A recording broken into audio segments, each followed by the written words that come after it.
Let's open up the room a little bit. How many people out here got family members that get on your nerves? Clap if you got somebody in your family that gets on your last nerve. Yeah? I figure if you didn't clap just now, then you probably that family member. That's what I figure in here. Because we all got dysfunctionality in our families. Am I right or wrong? We all got it, man. Black, white, I don't care, Mexican, we all got it, man. I can't speak for y'all, but I got it running deep in my family. I was talking to one of my dads on the way here, man.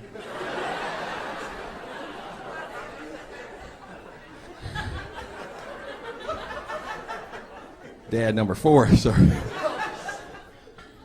I called him on the phone. He just found out the day I do stand-up comedy, so I was real confident about the conversation. Yo, Dad, guess what? Boy knows what he's gonna be. Yeah, stand-up comic. Yeah, tell you a joke. Oh, hold on, I got one for you. Hey, what do you get when you cross the Pillsbury Doughboy with Raggedy Ann? A red-headed chick with a yeast infection.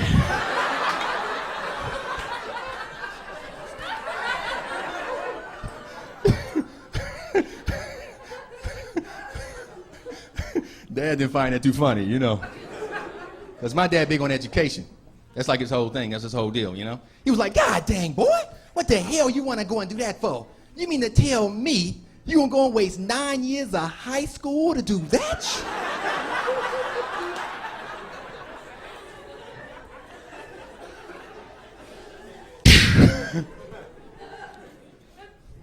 That's what we do as comics. We embellish the stories. That's what makes them kind of funny, you know.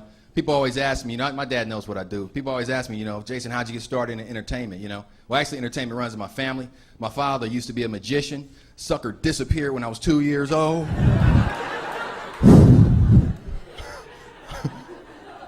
Well, I ain't seen him since, man.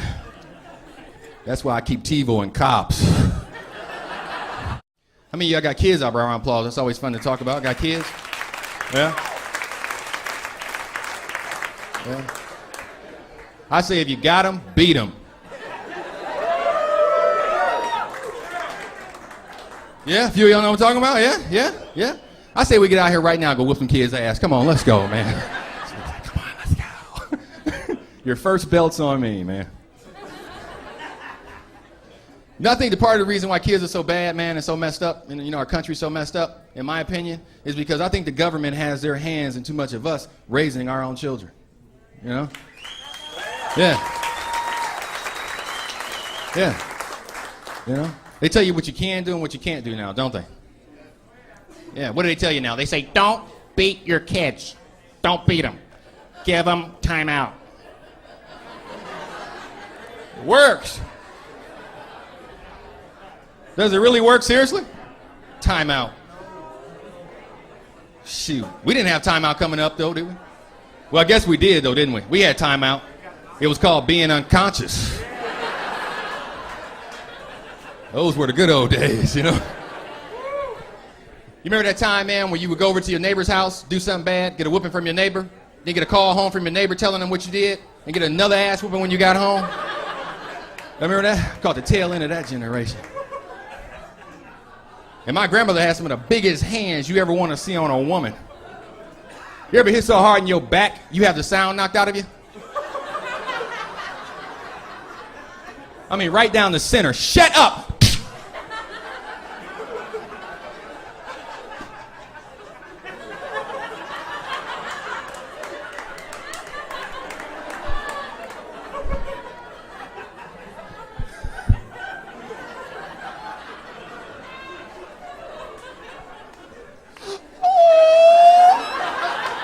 Shut up before I give you something to cry about.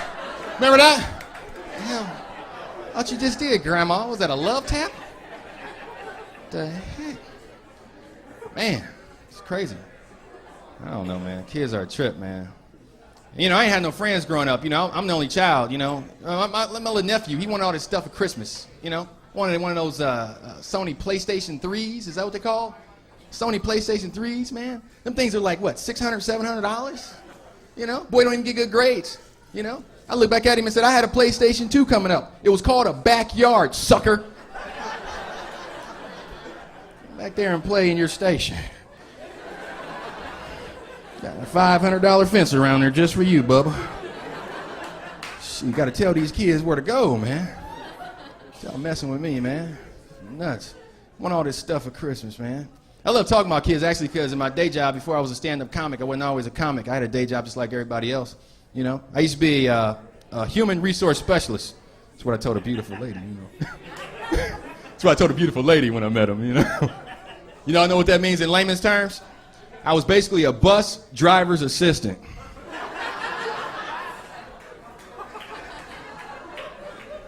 Y'all never heard of those, I tell you. My job was to watch the kids while the bus driver drove the bus. They paid me to do that. Benefits, everything, the whole nine, man. Yeah, I had some interesting kids on the bus, too, man. I couldn't be like I am tonight, man. I had to be serious. You know, I had to be real serious. You know, so I had to be more of like a military sergeant, you know. So when I come up, they get on the bus, it's like 60, 80 kids, man. Bad, cussing, you know, talking back to the bus driver, you know, hitting each other. You should see your kids when they're not around you. It's something to see.